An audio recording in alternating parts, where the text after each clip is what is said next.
Hello my cute, as you are on it, we are back for another video. Today we have the video about Starfield.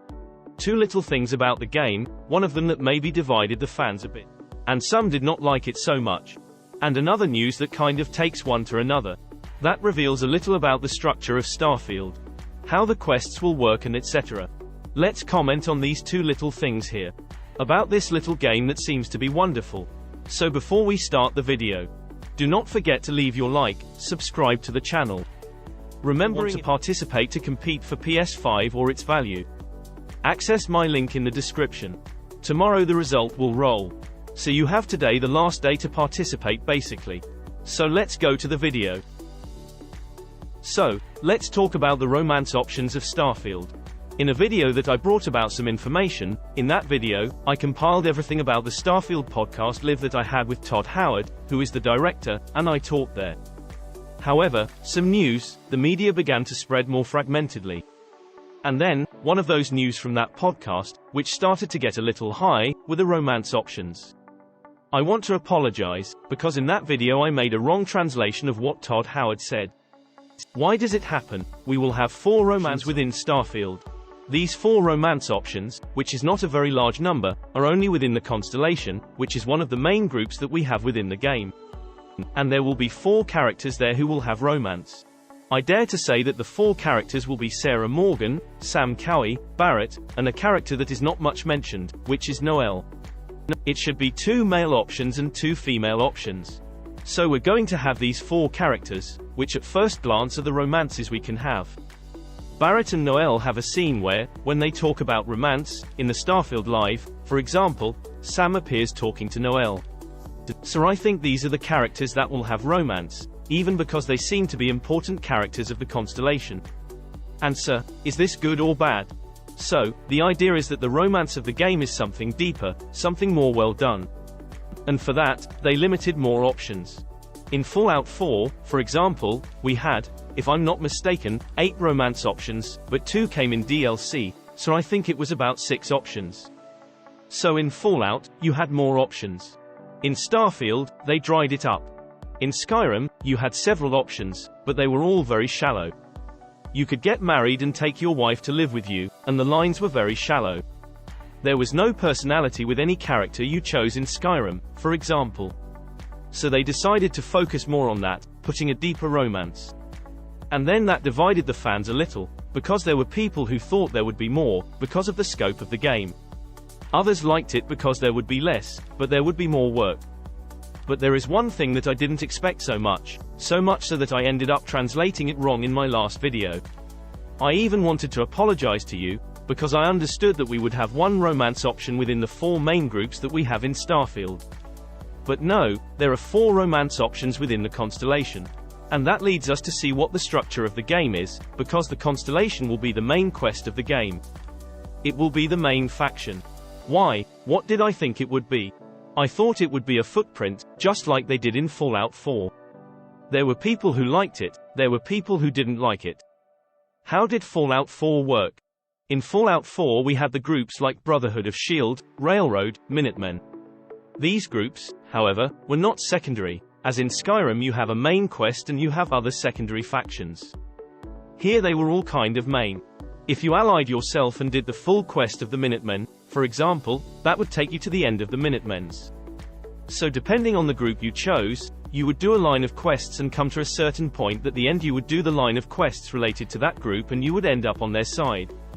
I imagined something similar in Starfield, but from what I understood, no. We will have the constellation, which is what will tell the main plot of the story. And the other factions, they are big, but they will be more secondary. Maybe, of course, there may be a conflict between one or the other and they kind of intertwine, but the plot will go around more in the case of the constellation. It's similar to Skyrim, right? We had the Hyperiades, Stormcloaks, which was the main quest, but we had the Guild of Wizards, the Guild of Thieves, the Guild of Assassins, for example. Which were big content too, but they were secondary, they were not definitive for you to complete the story, for example. So I believe they did it in the same structure as Skyrim, right? Even the constellation is the theme, for example, of the collector's edition of Starfield. So yes, it's the main plot of the game and the other groups we have, such as the Free Star Collective, which is one of the groups. Or the Crimson Fleet, which is the group of space pirates. They will be something similar, because the space pirates must be something similar to the Guild of Thieves, for example, from Skyrim. And they don't have a 100% important role in the main plot. So these romance options reveal to us even the structure of the game, which will be something more to the Skyrim side, than the approach that Fallout 4 took, which was to have the 4 groups there, the Institute and such, as members of the main quest too. But what disappointed me was kind of that, because I like to have the romance options perhaps reduced with more content, with more well-done content. But what I didn't like very much was the fact that they were focused on the constellation at first. Because you have the space pirates there, for example, and you kind of align yourself with their idea, or with the other group from Aquila City, which is that more Neon City. You kind of like that group a lot, for example, you identify a lot with that group. And you won't have an option in the romance game that is from that group that identifies a little more with your way of thinking.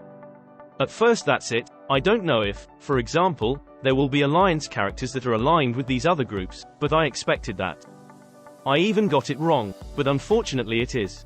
So there are groups, important factions that, for example, we will only have one option at first, at least in romance. They will all be in the constellation, and it kind of seems to me that they are characters that have an idea kind of very close to each other. Of course they will have different opinions and ways, but that gives me a little impression. You wouldn't have a character in another group that you had a feeling of something different.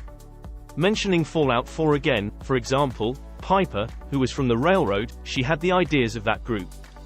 And this could also be related to Paladin Dance, who was from the Brotherhood of Steel and had all that stigma, all that way of thinking of that group. And you could like the characters, ally the characters that were more of those groups that you had there, you identified more with those groups. And I don't think this is going to be in Starfield. So this kind of divided the players. On the one hand, it's good that we have fewer options, but they were very well worked, if that's the case. On the other hand, it's bad that they seem to have become very centralized in a single point. The characters that give you this option. But let's see how it will be. But basically this reveals a little about the game's quest structure. And it will be very similar to Skyrim than Fallout 4, which approached in a slightly different way. Making all the groups much more important than the factions in Skyrim, for example. So we will possibly have this alignment of ideas, factions, groups, in this way. The constellation will be the main quest, the main group. And the rest will serve perhaps as an implementation, as if there were Imperials, Stormcloaks, which was an implementation. But the rest will serve as if it were a Dark Brotherhood, for example. Or the Thieves Guild, which were more secondary, although it is that absurdly good secondary. Dark Brotherhood, for me, is better than Skyrim's main quest. So I think it will be in this footprint. But basically that's it, my dears. I hope you enjoyed this video, a big kiss and a big hug. And tell me what you think in the comments, of course. A kiss on the ass, see you next time.